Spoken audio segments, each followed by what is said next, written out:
Hey everyone. Today I'm going to talk to you about lymphatic. You've heard me probably talk about it quite a bit. Excuse me. Quite a bit in regards to just massage and what I do, and lymphatic being like really, really important for um, a lot of things. Your body's inflammation, just your body's response to outside devices, so chemicals, just the air quality, sinuses, allergies. We all have, seasonal things most of the time that we're dealing with, but I really wanted to kind of do a video of like just the hard facts of lymphatic because I have been getting a lot of clients coming in.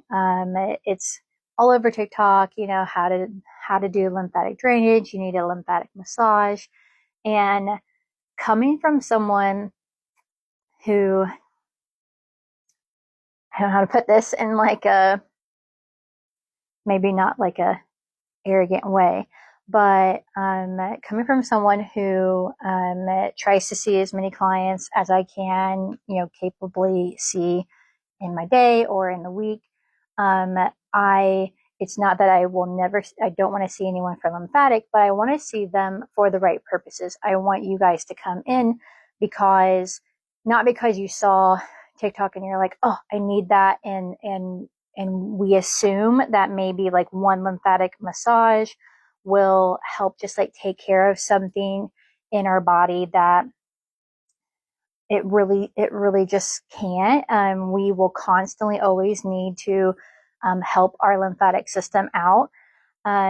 So I want to educate people a little bit on lymphatic to maybe kind of help you understand if and not fall into the trap of thinking that you need a lymphatic massage, or maybe you need a way of helping those stubborn days or that time of the year where you are facing more lymphatic problems, and how you can like do that at home and not necessarily need a full massage.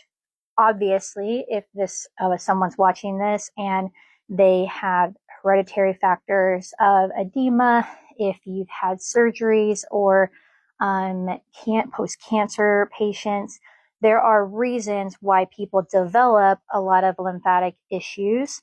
And those, absolutely, I would love to see you to help you with. But I again, anyone who is coming in that maybe seeing this trend of you need some MLD or LMD and lymphatic manual drainage, or MLD manual lymphatic drainage, and you just think like, oh, it's going to solve problems. That's what I want to deter, I suppose, or just help you understand that you can really do some things at home by yourself. So with that being said, lymphatic, um, it is a open system of the body. So most people are aware of your blood, your circulatory system. So you have a heart, there are veins and arteries, and those travel throughout your body, and they travel back to the heart. That being said, it is called that that system is a closed system because it has no openings. It's a start and end. The only way like you get an opening technically is like you get a bruise and you break a vessel, and then that needs to be repaired. But your heart is able to push the blood through your body, and that constant force will circulate it and come back to the heart. So it has that vessel in order to kind of keep that going, and a constant. Lymphatic is an open system, so it has no heart, and it is a free flowing. Think of it more like, and I guess, a stream versus like a river. The stream, you know what I mean? Like it will slow down unless it rains, and when it rains and there's more water than that stream can pick up, I suppose, is maybe like an example. But basically what I'm trying to get at is that there's no heart to move the lymph once it gets into the canals, the vessels. So I have a video, or I have a image I wanted to show you. Okay, so this is the anatomical body. What I want to show you is that the green, hopefully it's green when you're watching this, but the green is what we're going to be representing all of our lymph vessels, the way the chambers and the nodes. So if you can see through here, it's kind of getting represented. They look nice and brown for lymph nodes. You'll see our lymph nodes that are in the main areas, which is neck, armpits, and the inner thigh. Now, that doesn't mean that there's not lymph nodes in other places of the body. Obviously, there are throughout, your organs and deep vessels that are underneath your ribs and throughout in between the lungs. There's them in so many places, but the thing is that the lymph has to get to these nodes in order to kind of be filtered and circulated properly. Okay, so that being said, I thought that this zoomed picture would probably be a little bit better. So you can see these. There is not a direct number of lymph nodes in our neck as far as like for every person. On average, we have 6 in each inner thigh and 12 under each armpit in the axillary region. But the on the neck itself, it is not there's not a specific number that we're all born with around 260, but there is no specific number in the neck as far as that goes. Okay, so the reason I wanted to kind of show the face a little bit more is because that's what I usually have been seeing a lot of clients for. They're waking up and they've got, puffiness under your eyes. They've got, they feel like their throat is a little bit clammy or like dry mouth and a little swollen. And I just kind of want to show you, like, obviously we have a lot of lymph nodes in through here. So if you feel those nodular lymph nodes, a lot of the times it could be because it's getting backed up. It could be because the fact that we are breathing in, and this is the first area of contact that we're going to get bacteria and even from eating, let alone breathing, in through our sinuses. These lymph nodes here are our first defense to anything from an outside source. So it's going to make more sense that these will be fighting all the time and filtering all the time. So if you are, you do have a swollen neck or anything like that, you could be waking up because of the fact that it's working. It's on overload. Maybe you've came into contact with someone being sick and it's really trying to get that bacteria filtered so you don't become sick. So open system. Me showing you where the vessels kind of are, where the lymph nodes are, is just hopefully for you to have an idea of how many there are in the body and where they are like located. But the main thing, again, to remember is that there is no heart to move the lymph once they're in those vessels to circulate it through your body. The majority of the way that your lymph gets moved is from your own movement. And I would say about like 80% is from your own movement. Don't quote me on that. I'm sure in class we had a lot more specific number, but in generalization, other things that can contribute to lymph movement is actually the fact that your vessels inside your body, when it comes to like your capillaries, your veins and your arteries, the motion of your blood going through those dilate and contract. So when those dilate and contract, they might be near some of the lymph tubes as well. So if something it dilates, then it can actually be kind of self-massaging those lymphatic vessels and allowing that to kind of push fluid. But anyway, so the easiest way I can maybe help people understand is I like to tell my clients in one day, if you had 10 gallons of lymphatic fluid, say every day we have 10 gallons of lymphatic fluid. But we need to take that lymphatic fluid uphill with only 1 cup. You cannot transfer the whole 10 gallons. You can only take 1 cup of water, 1 cup of fluid every, however fast you can to get up the hill, back down, take the cup up the hill, back down. That would be a representation of how slow it would need to go in order to get all of that 10 gallons of water through your body.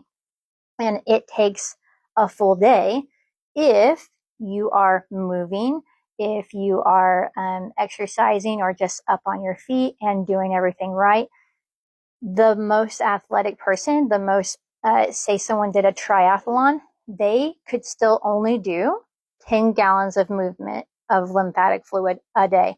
And that is the best, like that's the greatest amount, which is amazing. But the fact is that 10 gallons might still not have been moved all in that one day, and they could have ran a triathlon. So what I'm saying is that it's so slow that for a person that has a sedentary job, for a person that could be handicapped or going through cancer and weak and just can't get up and move as much, those people are already putting themselves at a deficit when it comes to their lymphatic movement. We usually see on an average, like a healthy person, we see that our lymphatic system is compromised most of the time when we first wake up. And that is because we were laying hopefully 6 to 8 hours. But if you're not moving, your lymphatic isn't moving. I'm going to insert a clip right now, so I'll just kind of do my voiceover. What you're going to be seeing in this clip is it was a special request given for, I believe, I'm not going to say what university because I can't remember. There was a university that were given the opportunity to put dye in the lymphatic system, just like an MRI with contrast. They're doing it with for the lymphatic system, so you can see the vessels dilate. You're going to see a tube, a chamber, and then the little round nodules. We call them pearls.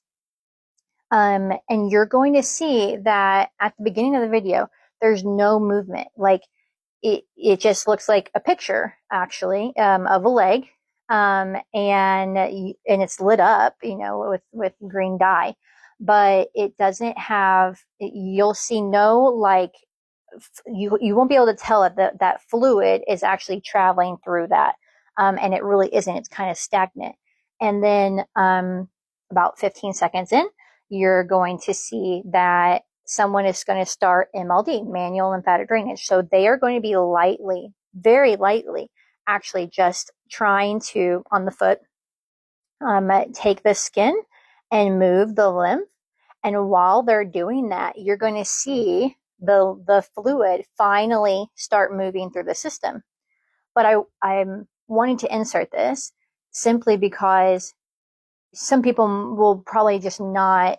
I'm a visual person, but when you can see that literally if you're laying still, that doesn't move, it helps you correlate and really, really understand that it's like, okay, if I'm not actually up moving around or doing anything, then I will, that it makes sense that I might have edema pitting in my legs or my throat from sleeping or my face because I'm laying on the pillow and now the vessels are closed off because they're pinched closed.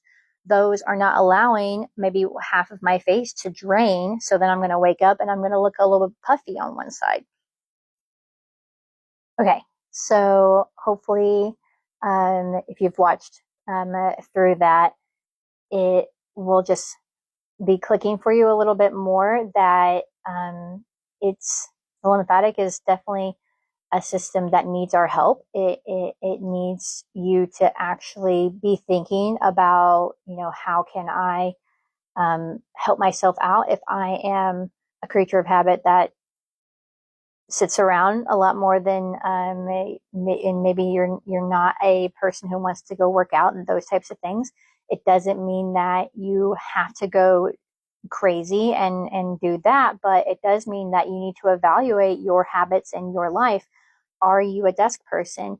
Is there a way that you can incorporate a little bit more movement, or maybe periodically be able to get up and walk around the office, or just really, really break up the fact that if you are sitting all day, or even I'll add this in, my nurses, a lot of nurses, you would be surprised. A lot of them wear compression socks and garments simply because even though they're standing upright and they are on their feet, or my factory workers, they are standing up, but gravity works against you. So if you're standing up, but yet not moving, then all of that lymphatic is going to pull to the legs. Just like if you were sitting and the lymphatic that was in your thighs, it's not going to work upright very well. It's going to keep migrating south and go towards your ankles. So both of those combinations, you can be standing and you can be sitting, but you might not have much movement in your jaw. A lot of my nurses, they might be near a bed at one minute, but then they might be charting a next minute. And if there's not a whole lot of walking constantly in their day, then they'll have, and they have long shifts. So yeah, take those things into consideration.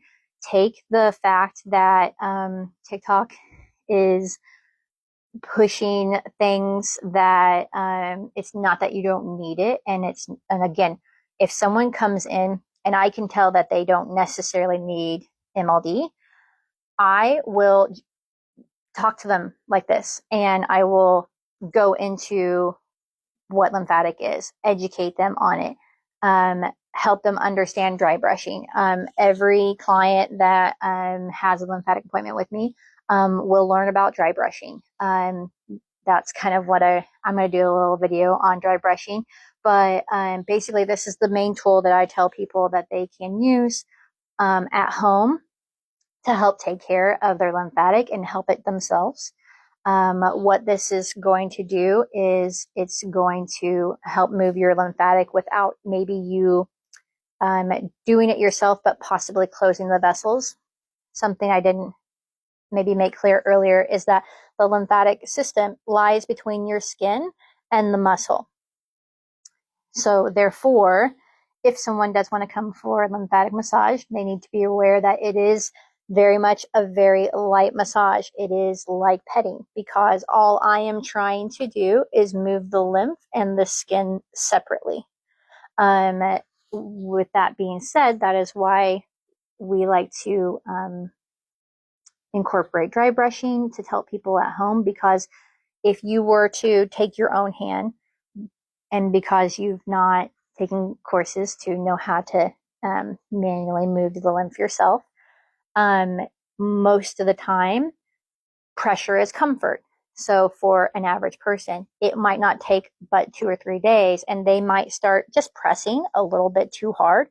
And if you press too hard, it's like a water hose. You can't put pressure on it or it clamps shut, and then there's no lymph that can go through. So you have to keep it light. And that's just not a normal thing for us most of the time. You know, if we're going to start just petting ourselves at some point in time, we're going to kind of go a little bit too deep probably and hit the muscle, and then we're kind of not really moving the lymph very well. So the dry brush takes that out of effect, because you're just going to sit the brush on you, and then the brush thistles itself is going to move your skin. And so I don't have to put any pressure down. I'm literally just laying it, and I'm just moving it. So those thistles are going to pull the skin, open the lymph vessels, kind of like scales. They're attached to the skin. So when the filament fibers, getting a lot of lingo now, but they're attached to the skin and they're attached to the lymph openings. So when the skin gets pulled, then those open, the chambers open, and then the lymph, the free fluid in your body, can be collected into the vessels. And then when the skin gets released, it can close down. And then once you start doing it again, then you're actually also pushing it through from pearl to pearl, or just up into the system to get to the lymph nodes. So anyway, you'll see on this brush that we have these little rubber little gaskets here. Basically what that is for is you kind of always want to leave space, because say if this was moving the lymph in the skin, those little pockets that the rubber they make like fingers basically while you're doing the drainage to allow fluid to kind of get pushed to maybe those areas and then help them go through, kind of like a stream getting fingered out if it's there's a lot of water coming out. It might find different pathways. So that's why I don't we weren't really taught to get a full brush. That's just brush fibers, but to have these little grooves in ours. But yeah, so that's lymphatic in a as brief of a scale as I can do it in. There's obviously a lot more to it, but at the end of the day, hopefully those things that I hit on just now at least will maybe kind of just help click. You're probably watching some of these TikToks and they're like, do you suffer from this? Or do you wake up and your face is puffy? You may need lymphatic. You need to go for that. And it's catchy and it's a slogan, and it's obviously it's not like I'm trying to deter people, but I'm hoping this is going to come from a person that if if I was if I was less busy, yeah, I mean, another specialist in MLD might be like, hey, that's my bread and butter. I don't want to push people away from it. And I'm not necessarily trying to do that. I'm just trying to make sure.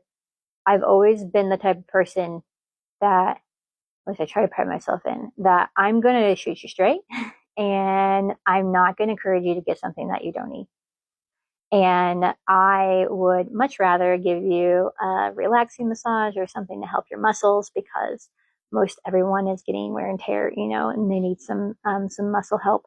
But yeah, I want to do lymphatic on the people who need lymphatic or have some problems and need some help getting it back to a good controllable level. And then I want them to go home and maintain that, and then use me if it's flared up really bad again and they need help getting it under control. I have other videos I'm going to post about devices, vibration plate, compression garments, compression garments you wear, compression machines, more dry brushing. Trying to think if there's anything else.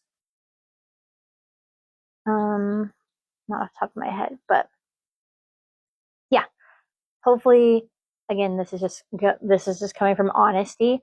I don't want anyone anywhere to go get something that it looks like it would be helpful for them, but yet you can figure out how to do it at home and take care of yourself. And I just want to spread more knowledge on lymphatic.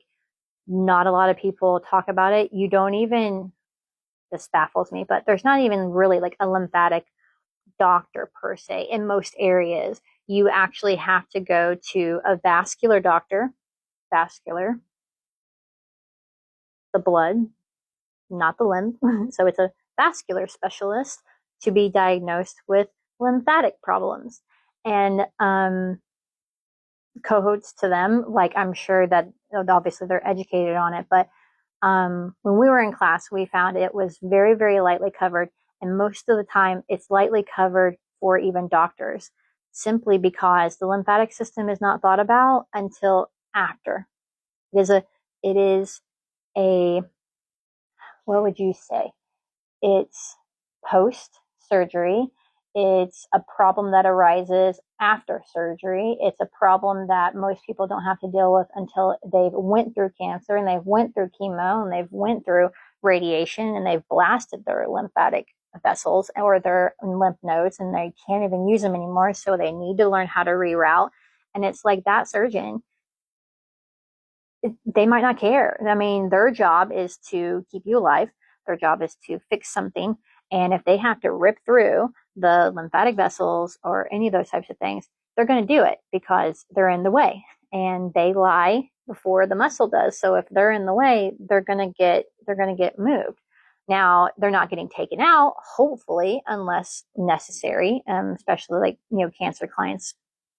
Obviously, you have to remove some of them if they find, cancer cells and those types of things. But a lot of the lymphatic system gets damaged most of the time from a surgery, from life changes, hereditary factors, and yeah, a lifestyle for the most part. We can fully compromise our lymphatic system if you are a person that just doesn't have that movement in their day, and it finally builds up to enough to where you've had so much edema on your legs maybe for years and things like that, where it was not controlled correctly, and they can cause further problems. But for my people who I would say cosmetically, but that are concerned because of the neck being swollen, because of their face being swollen, just remember, factor in allergies, factor in simple bacteria coming into contact with illness, things like bad bacteria, other people, who've been sick, and the fact that, like, if it is your worst timing with your lymphatic is right after bed, those are normal things. So that is why, as the day goes on, you probably already become unpuffy. Most people will use, little face rollers, and the direction of the face and things like that can help depuff you within 3 to 5 minutes. Honestly, it can really be helping control through here, even with the neck. And a lot of times that's just because one's been laid on, or two, it's just getting overwhelmed. You Going back to the 10 gallons of water, lymphatic, if you can only do 10 in one day, and the best person can get 10, probably not daily, but maybe one or two, 3 times a week, then that means if you had 10 in one day, but you only got through 6, you still have 4 from the previous day that needs to carry over into the next day. So what does that mean? That means that now you have 14 gallons of water that you need to get uphill, and you're constantly behind because you can only get through 10. So if that helps people kind of understand, it's a slow system. It doesn't get moved. It's hard. Gravity works against you. Even if you are up moving, still, you've got to get everything from the bottom up to here. This is the end of the line, and everything needs to come to here. So if that's the case, it's a very interesting system, but it's also something that is a constant. Everyone has to deal with it. We all just need to figure out how we can. I don't want to take advantage of someone coming in to see me and think that they need to see me for like 7 times, and I'm going to miraculously, their face will never puff up ever again. That's not what would happen. If they are compromised and they have a lot of edema going on and they need my help to kind of get that filter through a little bit better, then I will do that, and then get to them hopefully to a better state where they can do it at home. So thanks for watching. Please, please, please let me know if you have any questions. I would love to talk more about this. I am going to talk more about it in different videos. I'm going to go over like the different machines and things, especially the vibration plate. I have a lot of clients who are interested in that. So yeah, I'll go over that more. But this was hopefully just my first video of not briefly, just getting out information about lymphatic and what I learned, and trying to help everyone. So thanks for watching if you made it to the end, and love you lots. Bye.